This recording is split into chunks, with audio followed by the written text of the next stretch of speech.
Notes 5.5. What if one of the angles is a right angle? So what we'll be looking at is the side, side angle, side, and all those rules. How is that different if we know that one of the angles is a right angle? First, we're going to need some notation change. So here we have a right triangle. In the bottom left corner is a right angle. Right angle meaning 90 degrees. And for some reason, there's a hippopotamus on the long side across from it. The two sides that form the right angle we will call the legs. We will shorten that to just the letter L. The big side opposite the right angle is the hypotenuse, or hippopotamus. That might be the joke. And we're going to shorten that to just H. The first rectangle we're going to look at is when we know that the legs of both triangles are congruent to each other.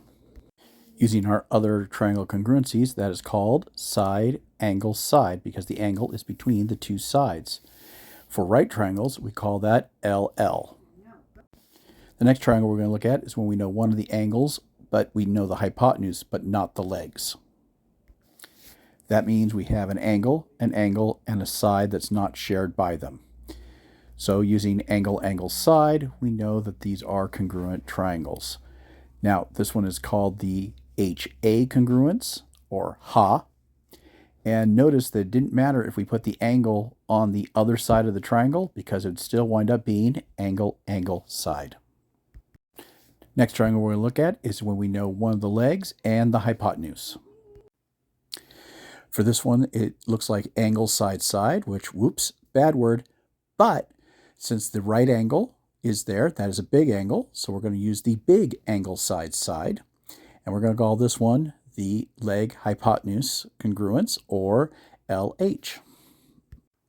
Next one is a little confusing. It has something known as two cases, where there are two ways for it to be true, and in this case, it doesn't matter which one it is. So the top one, we have two angles and a side in between.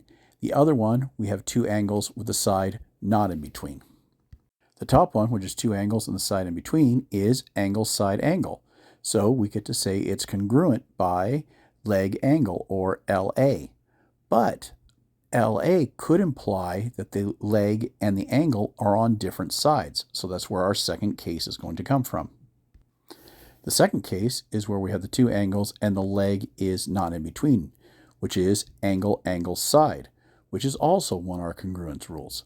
That means that LL, HA, LH, and LA all work just because we know the special little bit about one of them being a right angle.